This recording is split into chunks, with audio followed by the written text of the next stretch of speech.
Welcome back, middle schoolers. So we are working on part 2 of our monochromatic 1-point perspective projects. We're gonna go over the perspective part today.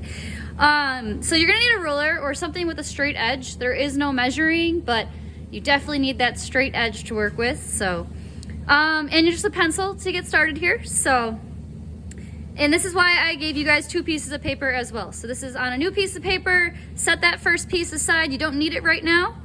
And we are just gonna start once again. I'm gonna start in the middle this time though, or try to get like close to the middle. It doesn't have to be perfect. With a dot. And this is gonna be called our vanishing point. Every time we make a line, it's gonna end up going to the vanishing point. And I'll show you what I mean by that. So we're just gonna start with some really nice simple shapes. Put these anywhere on your piece of paper. I'm gonna use my ruler. You don't have to. I'm gonna start with a square. I think it's the easiest one, or rectangle.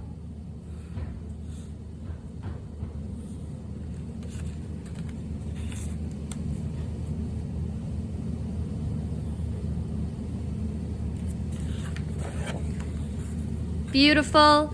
Now we have to put this into perspective. You could draw a bunch of shapes, and actually maybe that's what I'll do. I'll draw all my shapes and then I'll go over how to put them into perspective. You could do different shapes too, such as a circle. You can always find something to trace around, or you can just draw one. You could do some funky shapes like hearts or stars. And I'm gonna demonstrate one of almost every shape so that you guys know if you wanna do that shape, you know how to put it into perspective. You could do some triangles. You must have a minimum of 7 shapes. Can you do more? Of course you can.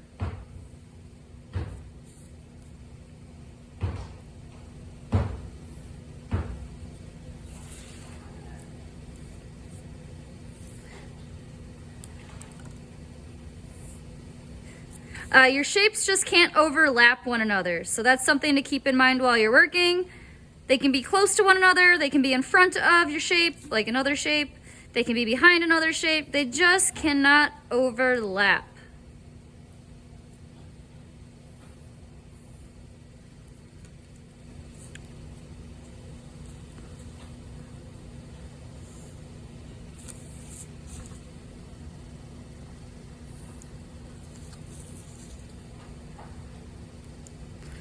So how many do I got? 1, 2, 3, 4, 5, 6. I'm gonna do one more.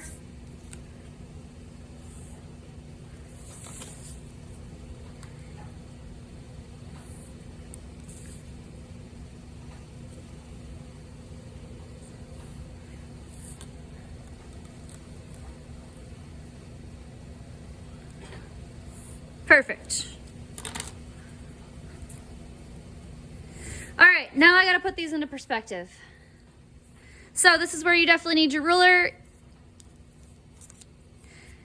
I'm gonna start with the easiest shape first. Let's go to my square here. Back to my first shape. You are always gonna have the ruler or straight edge touching your vanishing point.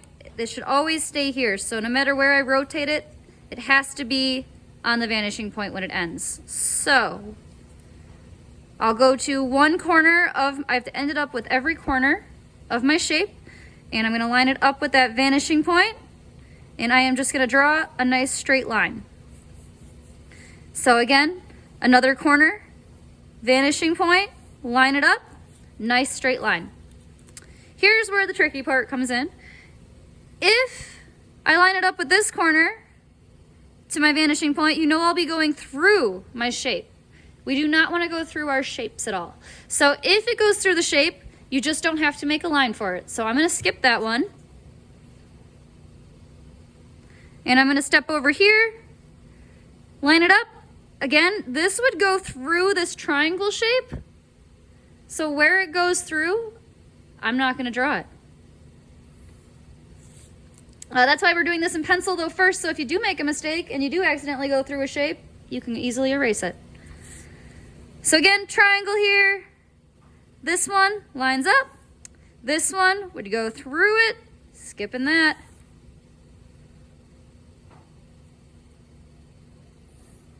And there we are.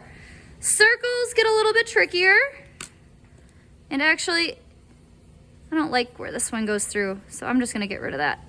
Because technically the square would be behind the triangle, so I don't need this. But the triangle is in front of the square shape. So if one of the lines goes behind it, you don't need it. If you do keep it, it's not too big of a deal, but if you wanna be nice and neat. Circles. You just have to find the edge of a circle since there is no point.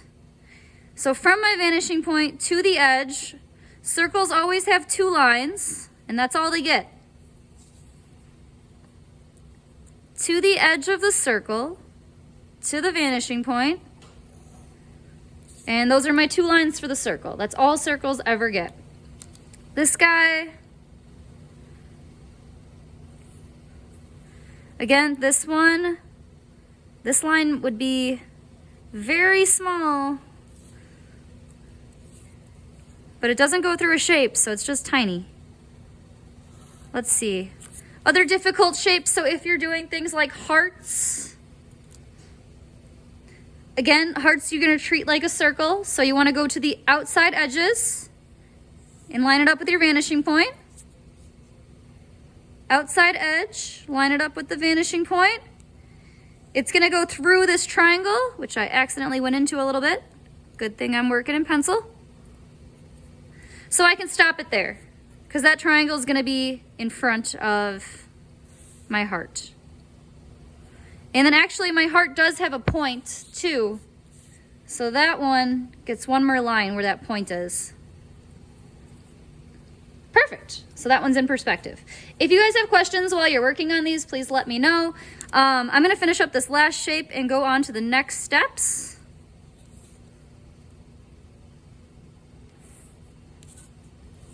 That one, I don't need one. And that one, I don't need one as well either. So that looks good. Your next step is going to be sharpieing over all of your lines. I would use a ruler again to make some nice, straight, beautiful lines. I am just gonna do one shape so that I don't take up all your time here.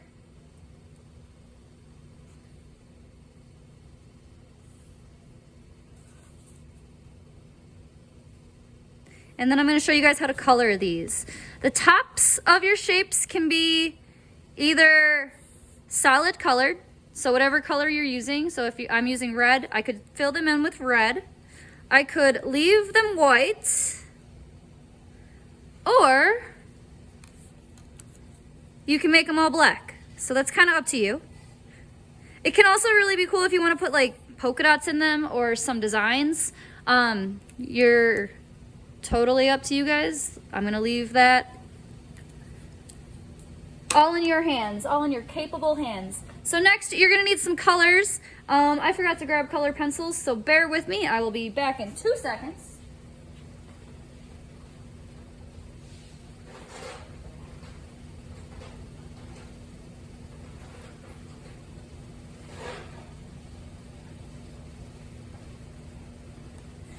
So my color was red for the sides of my shapes here, and I'm actually gonna do 2 of them. I know I said I was only gonna do 1, but this makes more sense. It'll show you more because this shape has 2 sides when this one only had 1. So I have chose for my color pencils pink and red, because pink is just a lighter shade of red, a tint of red, as you've learned. You could grab a darker shade of your color, same color, but you want 2 different ones, so 2 different versions of it. So I'm just gonna leave the tops of my shapes white to save some time. Then you take your color pencils and super dark right at the top of your shapes. And try to apply less pressure to your color pencils as it goes downward towards our dot. It should start to fade out.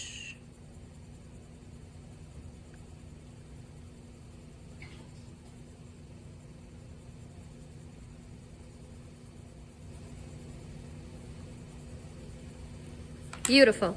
And then why I have two different shades of red is so that if your like box or area, whatever you have for your shape, has two sides, you can make one a little bit different.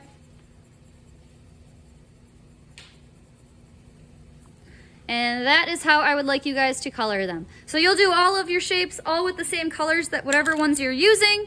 When we're done with these, you will cut them out. Super neat. And we're going to be attaching these to the part 1 of our video. I'll show you how in a little bit. So I'm going to complete mine and I'll jump back on later and show you the rest. Have a great rest of the day, guys. Bye.